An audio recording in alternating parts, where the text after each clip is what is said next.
सरकार निकलनी है।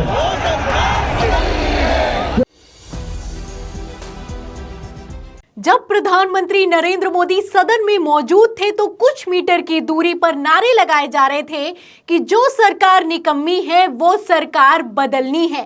लेकिन ये खबरें, ये तस्वीरें आपको गोदी मीडिया ने दिखाई क्या?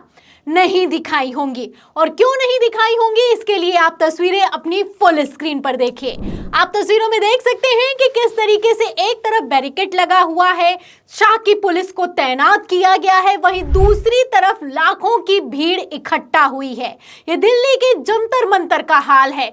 ये भीड़ चुनाव आयोग और ईवीएम के खिलाफ सड़कों पर उतरी है।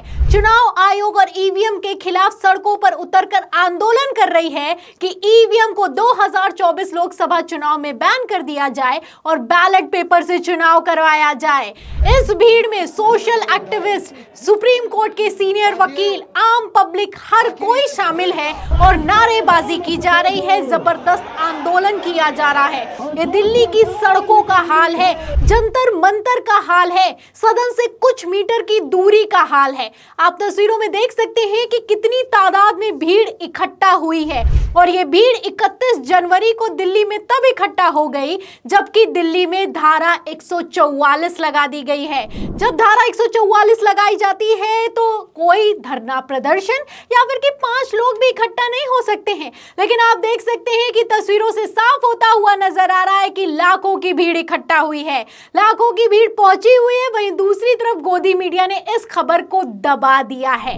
आप देख सकते हैं कि किस तरीके से इतने बड़े आंदोलन को दबाकर इस खबर को ही नदारद कर दिया गया है। क्योंकि मैं आपको बता दूं कि यहां पर कोई ये हवाई बात नहीं है। दिल्ली में धारा 144 लगाई गई।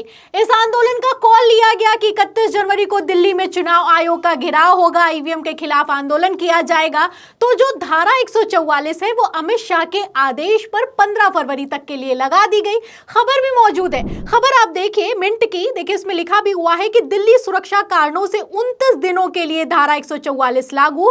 विवरण यहां पर मौजूद है। इसमें लिखा भी है कि दिल्ली ने गणतंत्र दिवस समारोह के दौरान सुरक्षा चिंताओं के कारण उप पारंपरिक हवाई प्लेटफॉर्मों की उड़ान पर रोक लगाते हुए 18 जनवरी से 15 फरवरी तक के लिए कर्फ्यू लगा दिया है। तो 26 जनवरी तो बीत गई है लेकिन ये कर्फ्यू लगा हुआ है। धारा 144 लगी हुई है और धारा 144 के बावजूद आप देख सकते हैं कि दिल्ली की सड़कों पर कितना भारी हुजूम लोकसभा चुनाव 2024 के ठीक पहले ईवीएम के खिलाफ सड़कों पर उतरा है।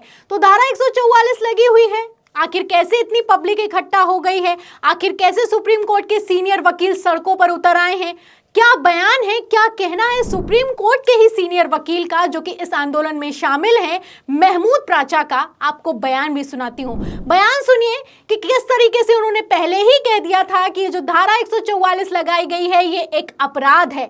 अमित शाह चोरी करने की कोशिश कर रहे हैं और उनकी चोरी तो हम पकड़ कर रहेंगे। क्या कह रहे हैं, बयान सुनिए। दिल्ली में धारा 144 लगाना अपने आप में एक अपराध है। धारा 144 किसी खास मकसद के लिए लगाई जा सकती है, एक खास पर्पस के लिए। इस पर्पस के लिए कि हमें अपनी धांधली छुपानी है, ईवीएम की धांधली को छुपाना है। एक शील्ड बनाई है अपने अपराध को छुपाने के लिए, एक पर्दा क्रिएट किया 144 का, ताकि पूरी दुनिया को ये दिखा सके कि हमने जो भी चोरियां की हैं वो चोरी नहीं, हमने जो अपराध किए वो अपराध नहीं है। क्योंकि कोई भी इसके खिलाफ प्रोटेस्ट नहीं कर रहा। जनता सड़कों पे आना चाहती है ईवीएम के खिलाफ। उस अपराध को रोकने के लिए, इनके एक्सपोज करने के लिए जो अमित शाह जी और मोदी जी कर रहे हैं, इलेक्शन कमीशन कर रहे हैं ईवीएम से चुनाव कराने की चेष्टा करके, तो उसको छुपाने के लिए 144 लगाना अपने आप में अपराध है।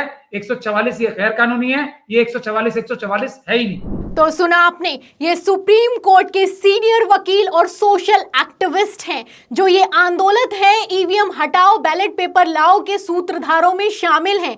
इन्होंने अपनी बातचीत में पहले ही कह दिया था कि अमित शाह ने जो ये धारा 144 लगाई है ये एक अपराध है। बिना किसी कारणों का हवाला दिए आप इस तरीके से धारा 144 नहीं लगा सकते। सकते हैं। दिल्ली में धारा 144 इसलिए लगाई गई है ताकि अमित शाह जी, मोदी जी अपनी चोरी को छुपा सकें, ये बता सके कि ईवीएम के खिलाफ किसी तरह का कोई आंदोलन ही नहीं हो रहा है। पब्लिक तो मस्त है, पब्लिक तो शांत है। लेकिन यहां पर गौर करने वाली बात यह है कि पब्लिक को शांत दिखाने की कोशिश की गई, उतना ही पब्लिक सड़कों पर निकलकर सामने आई है। धारा 144 को इन लोगों ने नहीं माना है और दिल्ली की सड़कों पर पब्लिक उतरी है तो बैरिकेड करने के लिए पुलिस लगा दी गई है, बैरिकेड लगा दिए गए हैं। तो किसान आंदोलन की तरह किस तरीके से ईवीएम के खिलाफ आंदोलन छिड़ गया है, आप इन तस्वीरों से अंदाजा लगा सकते हैं। ये तस्वीरें सोशल मीडिया पर वायरल हो रही हैं और पूर्व मुख्यमंत्री अखिलेश यादव की तरफ से भी शेयर की गई हैं। वो तस्वीरों को शेयर करते हुए लिखते हैं कि एक बड़ी तैयारी देश भर में चल रही है। ईवीएम को हटाने के लिए जनता ईवीएम को हटाना चाहती है। आने वाला समय हमारा है, हम इस देश से ईवीएम को हटाकर ही रहेंगे और फिर से देश में बैलेट पेपर से चुनाव होगा। तो उस ईवीएम पर कैसे ही भरोसा किया जाए जिस ईवीएम की बनाने की कंपनी में खुद भारतीय जनता पार्टी के अधिकारी पदाधिकारी बनकर बैठे हों। खबर निकलकर सामने और इस खबर को लेकर भी बवाल मचा हुआ और इस आंदोलन में भी इस खबर के तहत आवाज उठाई गई है। मोदी सरकार से सवाल किया गया है, चुनाव आयोग से सवाल किया गया है कि आखिर कैसे ईवीएम बनाने की कंपनी में जो 7 अधिकारी काम कर रहे हैं उसमें 4 लोग भारतीय जनता पार्टी के डायरेक्टर बना दिए गए हैं। वैसे ईवीएम पर सवाल है कि ईवीएम में 1 से 100 वोट कर दिए जाते हैं और जब ईवीएम बनाने वाली कंपनी में ही बीजेपी का डायरेक्टर बैठा दिया जाएगा तो 1 के 1000 वोट कर लीजिए, चाहे 1 के 2000 वोट कर लीजिए, कौन ही देखने वाला है। तो फिलहाल इन्हीं सभी खबरों के खिलाफ ये आंदोलन खड़ा हुआ है। जहां एक तरफ पब्लिक सड़कों पर उतरी हुई है, वहीं दूसरी तरफ इस खबर के तहत भी आवाज उठाई गई है। क्या कहा गया है, मंच से खड़े होकर बयान सुनिए।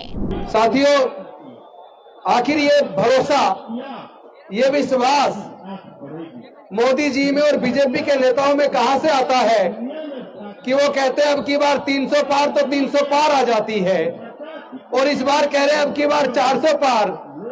तो ये कहने का भरोसा उनमें आता कहां से है? ये कहने का भरोसा उनमें उस ईवीएम से आता है जिस ईवीएम को भारत इलेक्ट्रॉनिक्स लिमिटेड बनाती है, ECIL बनाती है और उस कंपनी के 7 डायरेक्टर में से 4 डायरेक्टर बीजेपी के पदाधिकारी हैं। तो सुना आपने, एक तरफ लाखों की भीड़ है, दूसरी तरफ मंच पर खड़े होकर आह्वान किया जा रहा है कि ईवीएम को बैन कराकर ही दम लेंगे, क्योंकि मोदी सरकार जो कहती है वो सच साबित करती है सिर्फ और सिर्फ ईवीएम के आधार पर। ये लोग कहते हैं 300 पार तो 300 पार हो जाता है, ये लोग कहते हैं 400 पार तो 400 पार हो जाता है। अब जब ईवीएम बनाने वाली कंपनी में 7 अधिकारियों में से 4 पदाधिकारी भारतीय जनता पार्टी के होंगे तो होने को तो कुछ भी हो सकता है। 200 पार कीजिए, 300 पार कीजिए, 400 पार कीजिए और कल को अगर ये लोग 500 भी पार कर जाएं तो कोई बड़ी बात नहीं होगी। तो ईवीएम में खेला कितने चरम पर चल रहा है ये खबरें अपने आप में बयां कर रही हैं, लेकिन इन खबरों पर, इन आंदोलन पर कोई जवाब देने वाला नहीं है। आलम तो ये हो चुका है कि इन खबरों का जवाब देना तो दूर की बात है, किस तरीके से धारा 144 लगाकर इन लोगों को डराने और धमकाने की कोशिश की जा रही है। लेकिन ये सुप्रीम कोर्ट के सीनियर वकील हैं, हर दांव पेच अच्छे से समझते हैं। इन्होंने कसम खाई है कि 2024 लोकसभा चुनाव बैलेट पेपर से ही होकर रहेगा।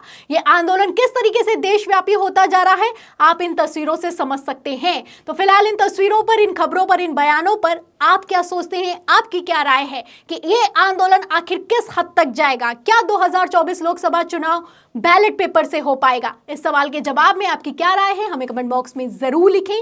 वीडियो को ज्यादा से ज्यादा शेयर करें, सब्सक्राइबर बटन दबाएं, बेल आइकन दबाएं, हमारे चैनल को ज्वाइन करें, सब्सक्राइब करें। फिर मिलती हूँ अगली खबर के साथ, तब तक के लिए धन्यवाद।